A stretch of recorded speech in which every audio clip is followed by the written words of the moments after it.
Greetings and salutations, GeoNerds. This week we'll look into Brisbane's only north side coal mine and the first to open in Queensland. It was pretty much right in the middle of town and ran until the 1930s. So let's go north and look at the geology and history of the Nundah coal mine. So you know what I'm going to say. Let's rock.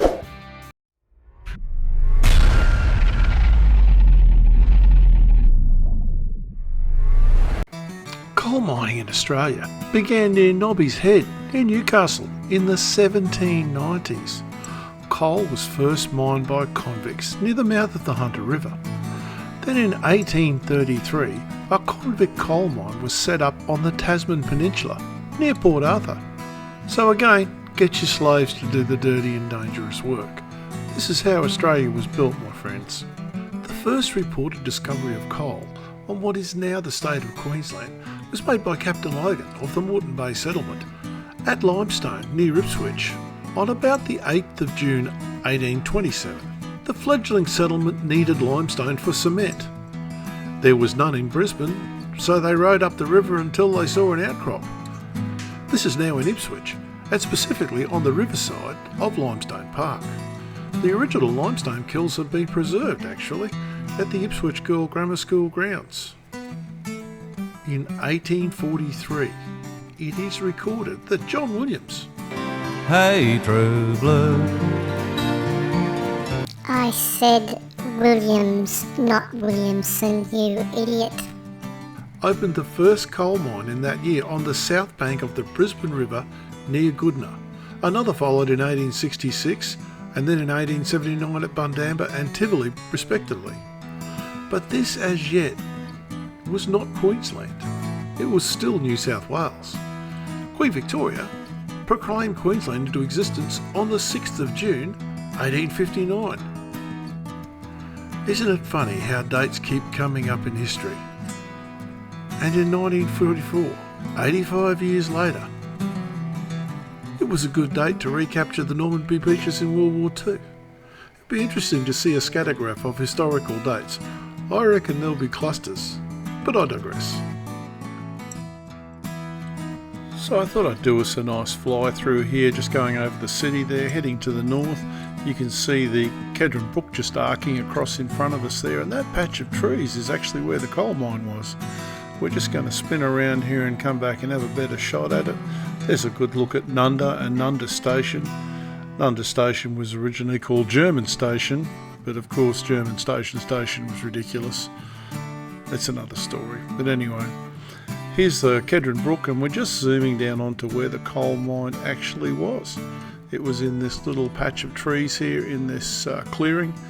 And you'll see a meadow later on in the video that I walk through, and this is in behind these trees, filling the bowl that was dug out. We'll put some graphics up on that too. So yeah, these houses are built very close to a very stiff sandstone cliff, and I personally don't even like being near it, let alone building my house on it.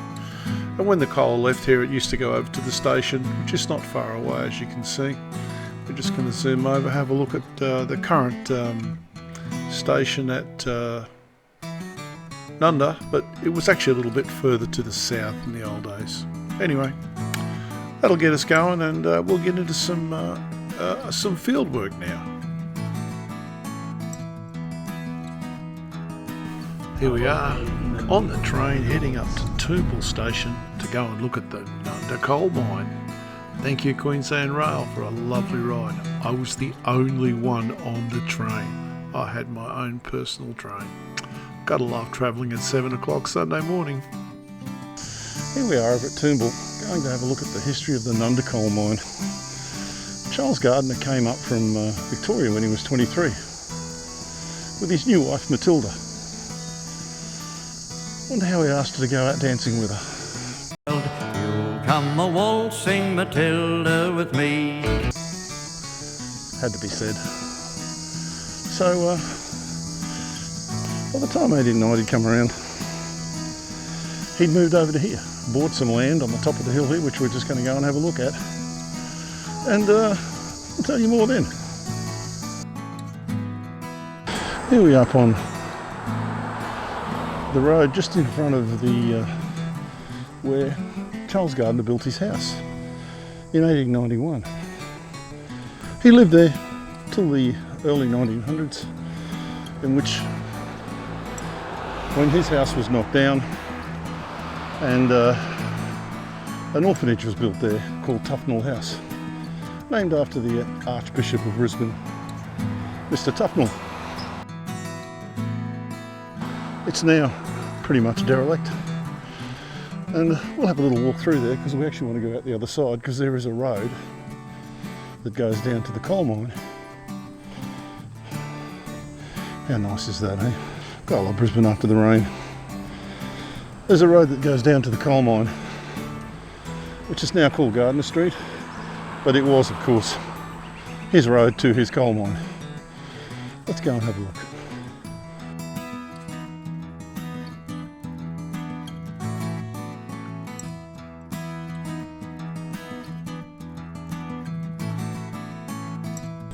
So what do we see at the front of the place?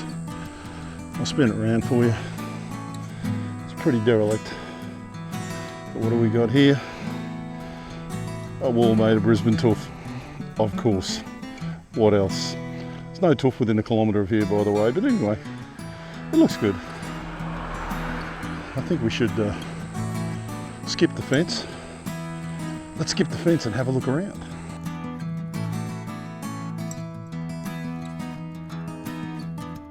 So here we are, on the grounds of Tufnell House, previously the home of Mr. Gardner, Mr. Charles Gardner, and his wife Matilda.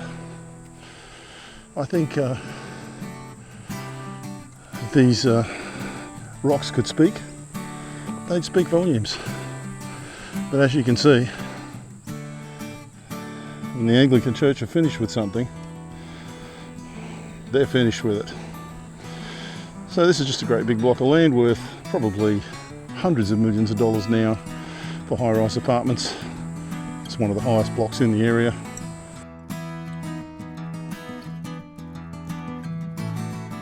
This is the heritage-listed Tufnell House Chapel. This was built in 1914, so all the orphans would have their own chapel to go to. And it's lovely that it's still here. And I'd say it's only still here because they're not allowed to knock it down.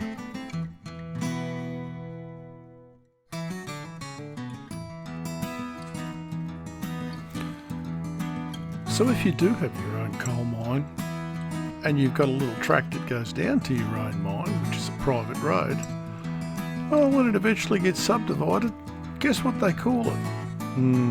Amazing. Very useful though.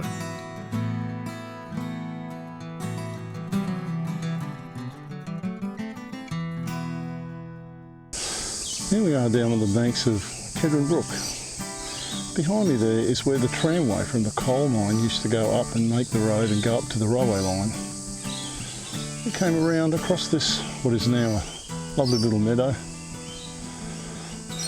and over there behind those big trees. Some of these trees are really old. They would definitely predate the coal mine. Anyway, let's go and have a look at what's left of the actual coal mine.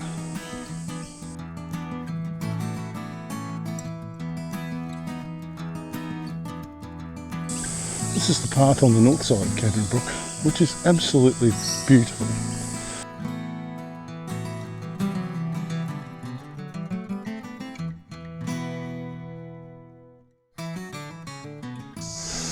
And we're just approaching the old coal mine now. We'll check it out for you. As you can see, the scrub behind me here folds away back. This is that bowl that they dug into the sandstone, and the old coal mine site's coming up just in front of us there, up there.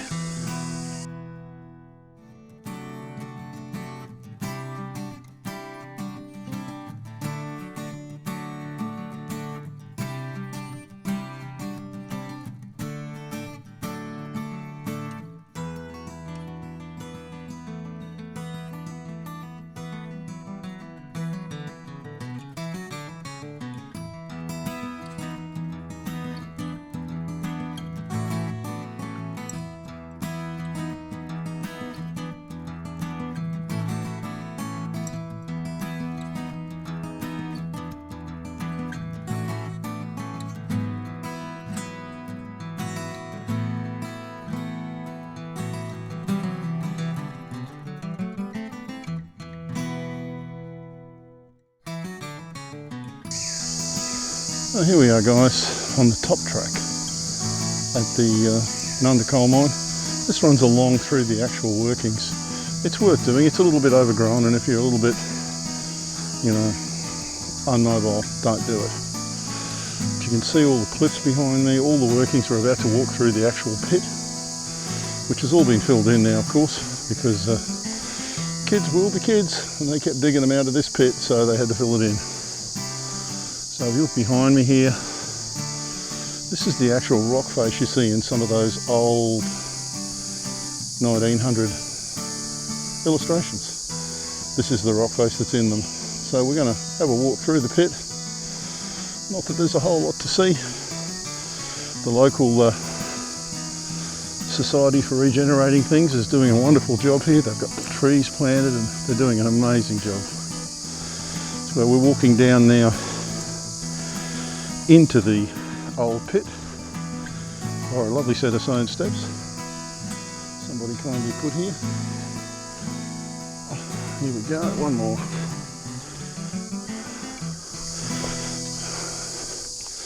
A bit quicker than that normally, but this stuff is slippery. It's been raining for 2 days. Here's the old pit area.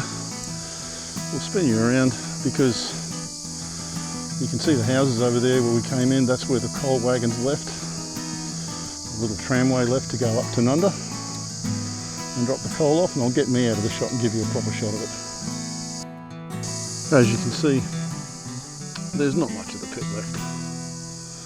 The sandstone wall is collapsing because it was cut, and some of the goulash you can see on the ground in front of us here. Probably don't want those rolling through your lounge room. And there it is, the Nundah coal mine, being rehabilitated. You'll notice a trend in mining in Australia. It's not being rehabilitated by the people who dug the hole in the first place. It's being rehabilitated by Australians later on at their expense. Welcome to Nothing's as Precious as a Hole in the Ground.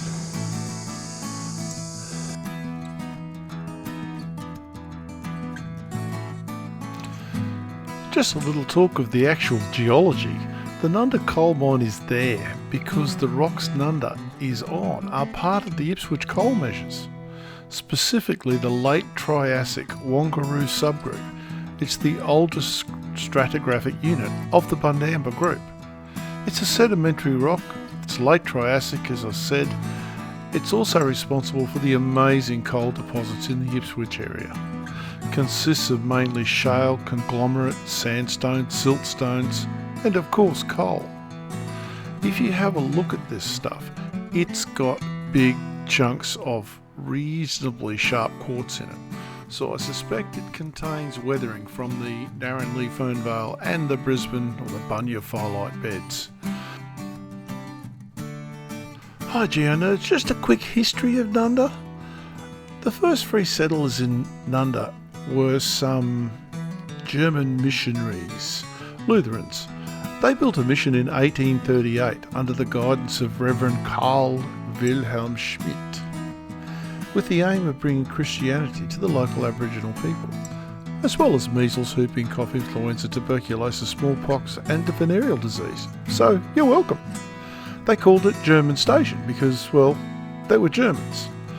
But when it did get a railway station later on, they changed its name to Nundah because German station was just silly. And apparently Nundah is a derivation of a Turrbal word for a chain of waterholes. It appears the Aboriginal people had a lot of words for a chain of waterholes. Okay Geo Nerds, you've had your fill of Geo Soup for this week. I hope you enjoyed that Nundah episode. I certainly enjoyed making it. Next week we're going to look at mud springs, a very rare thing. There's only a couple in Australia. They're both in Queensland, and one of them is in Brisbane. So stay tuned. And remember, if you find a rock that's 5,280 feet across, that would be a real milestone.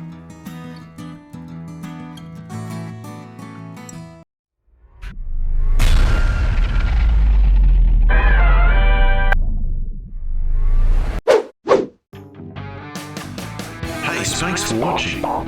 If you like this stuff, and hey, you made it this far, please help us to poke the algorithm and smash that like button like it's Space 1999. And if you want to see more, subscribe and share this with, say, 1,000 of your closest friends. And let's see just how far that little algorithm can go before its CPU explodes. Cop you later.